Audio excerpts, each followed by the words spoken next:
Yo! Yo!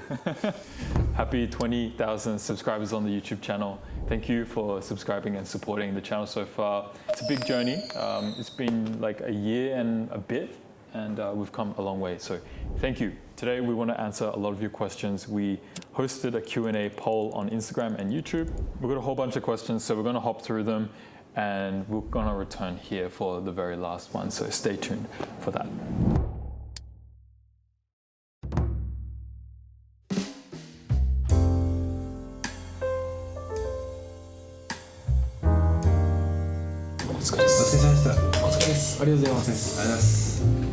In and out of bowl is 50.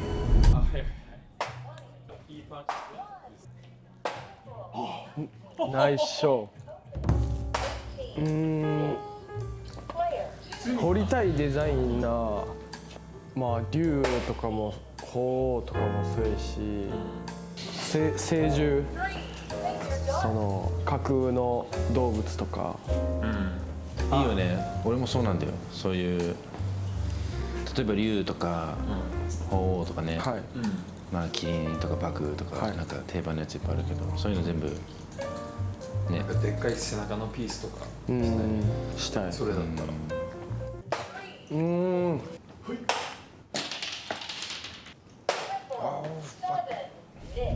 まあ背中とかねいいけどね。まあ腕でも。何が俺か。楽しい。腕かな。腕。描きやすいと彫りやすいって描くはデザインを描くってことは全然違うかな。でもそのどこの場所によってどういうデザインかによっても変わるから、なんていうの、単純ではないかな。全部背中で考えるシルエットと腕で考えるものって違うから、こう巻いてる時にどう見えるかっていうのを考えたり、背中やったら全部一面で見えるからそれをどう見えるか考えたりとか。妖怪、いろんな妖怪、そういう可愛いなんかふざけたっていうかね、面白いやつ。だからやっぱ俺は珍しいものとかあんまり多くの人が入れないもの、入れ方とか、珍しい場所に珍しいサイズとか、そういうのが好きかな。好きっていうか来たりしたら嬉しいし、タツがブル締めるかクリスさんが入れるかのショット。うまい、うまい。お疲れ様。負けました。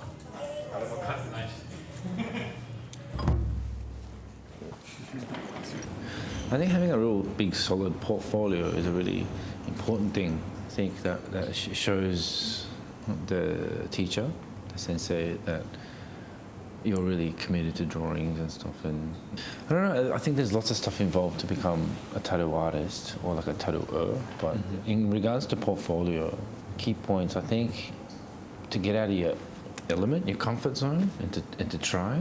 I think when you start to tattoo, you're going to experience stuff like, hey, can you draw this in 10 minutes? There's lots of curveballs that come at you. So maybe a good way to, have a good portfolio is to show different types of drawings or styles or. 撮ったことある？変なタトゥー。変じゃないよね、単語ね、ユニークとかね。これは変ではないよね。なんやろな。ユニークだから僕ないかもしれないですね。口の中もないし多分。まあ、耳の中。俺ここの口の中のタトゥーいっぱい彫ってきたことあるな。耳の中ってどこ？ここも彫ったし、中も彫ったっけな。中とかこの中で。ちょっとだけやで。足の裏も一回彫ったことあるね。若い日本人の女の子だったんだけど、これメイドインジャパンってブロックレターズでさ、この下にメイドインジャパン。いいね。痛そうだったね。あ、それは痛そう。痛い場所だよね。痛いっすよね。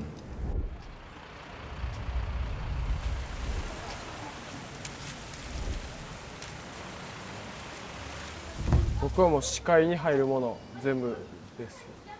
なんか建物であったりとか、そう看板とかで色合いとかで見たりとか、なるほどね。あとは自然とかは好きです。そう目にもいいっていうのと、いろんな見て影どうなってるとか見たりとか、木の模様を見たりとか、なんかまあいろいろ何でもはいはいはい。細かいところを見たりして自然から受けれるのを永遠に帰れたらなと思ってます。ですね。ナイス。いっぱい掘ってるからさ、あんまリラックスするチャンスないけど、まあ、ネイチャーとか好きだけどね、やっぱ本とかインスピレーションとか、あとなんだろう、映画も好きだし、あと日本行くときに、はい。美術館とか、日本の美術館行くのすごい好き。日本でいうネイチャーとかなんか結構インスパイアするかも。そうなんか昔の先生たちは言うんだけど、夜のその川沿いとか、はい、波が岩に当たって波作ってみたいな、はい、ちょろちょろってそういうのがイメージで聞いたことある。でもそうだよね、和だよね。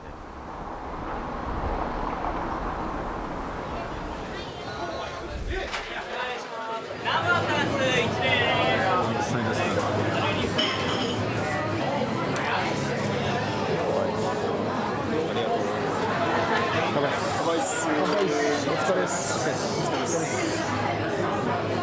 その話、まあ、ちっちゃい頃になんとかなんとか。はい。見て入れたいなってちっちゃい頃から思ってて、で大人になってから、まあ、入れれる年齢になったら格闘家とアーティストが入れてるのを見てもう入れようと思って。ジャスティン・ビーバーとか、あ、はいはいはい。俺は高校生の時めっちゃ見てタトゥーめっちゃ入ってて確かにね。かっこいいと思って、いきなりなんかタトゥー入れてたよね。その人で。あとは山本キッドっていう格闘家がいて、はい、その人の入れ墨の入れ方がめっちゃかっこよくて。ちなみに最初の入れ墨って何だった？これです。I have a dream。夢がある。その時は何も夢なかったです。夢を作りたかったみたい。そう。まあビッグになりたいみたいなしかなかった。そうなんかすごいやつになりたいっていうだけで、何でとかの夢はなかった。でもそれをオーストラリアのゴールドコーストで入れた。そうだね、ちっちゃい時、お母さんとよく日本の映画見たりとかして、でそこで初めて目について、やっぱ入れ墨織物かっこいいなと。大人になったら入れたいなと思いながら、でも怖かったよね。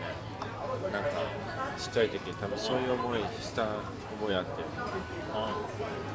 日本に住んでた時になんか友達が入れ墨掘りに行くから一緒に行ったので、その時に初めてその和彫りの彫り師のスタイルを見て、ですごいかっこいいなと思って。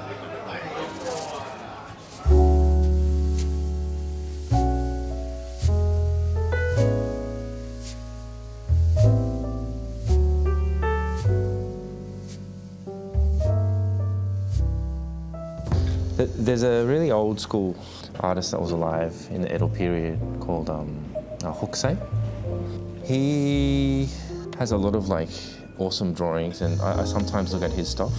He's really good at like capturing movement with human body, animals, and like all that kind of stuff, like nature.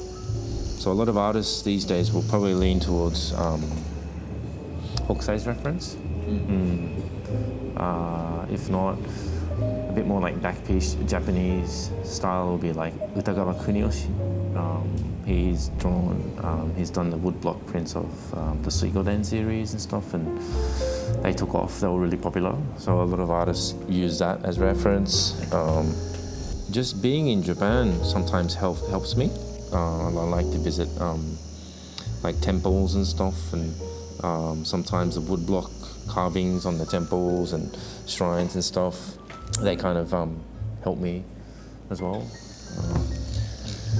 I guess I mean, along the lines of traditional Japanese, it's a long course. So when you first start out, you normally do like an apprentice, and then a deep relationship with your like apprentice and your teacher, that mentor and disciple relationship, is the foundation of your tattooing, which you do look at your master's drawings and his tattoos, and you kind of go off that a little bit and you copy that. And then you turn into like a semi-pro, and you keep on going, and you start to look at other types of drawings and reference. I think every artist kind of has that same kind of way they kind of do things. Mm-hmm. Yeah. But yeah, so if you're like a beginning artist, a beginner, it might be a really good idea to have a look at the way tattoo drawings are created, you know. To talk a little bit about me, I wasn't like into social media, so I was a little bit shy. I was one of those like guys that I didn't even like to post my name, post my face, that kind of stuff. But I realized that like things are evolving pretty rapidly, and like the tattoo industry, the new generation coming up, and they're always in control.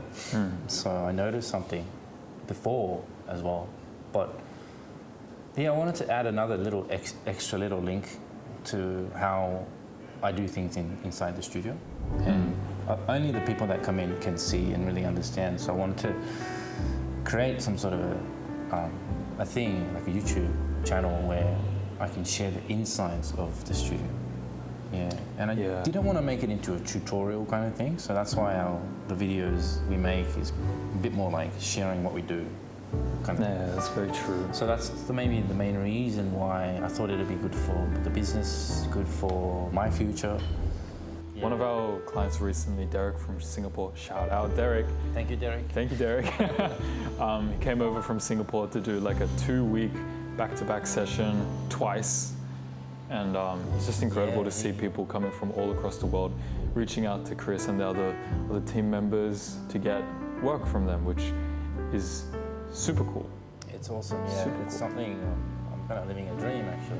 It's great, it's fantastic. And the reason why I decided to take initiative with this was the guy behind the scenes, Tatsu.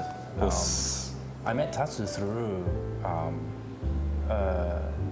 a friend of mine that used to work here, Yasso. Yeah. And Yasso was tattooing a mate, Sam, which is Tatsuki's friend. Hi. And then I think they organised something to get filmed. So Tatsu came to the shop filming Sam get tattooed. Yes. I wasn't here that day anyways, but yeah, he made Yasso a reel type, like a short video kind of thing. Yeah. And when I saw it, it was so striking. I kind of fell in love with the quality, with the feel of what you do. And then I think I didn't decide to do it then. And then we started talking, and then we finally met actually. Yeah. I think it was like in the shop. A couple of weeks later or something. And then we started talking, and we got along, and had a bit of a talk about things. And I was like, hey, Tatsu, how can we make money when I'm sleeping?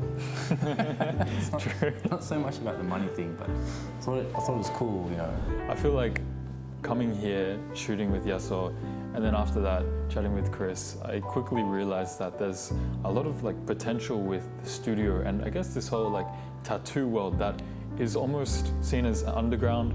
However, I feel like bringing this like cinematic BTS of this Wabori world, which I think is really rare, and in fact I didn't really find too many YouTube channels, especially that spoke English, with this sort of theme. So I decided that it would be a pretty good investment to work with Chris on this and bring this to life. And so far I guess it's worked pretty well. I had a hunch and I guess it worked out.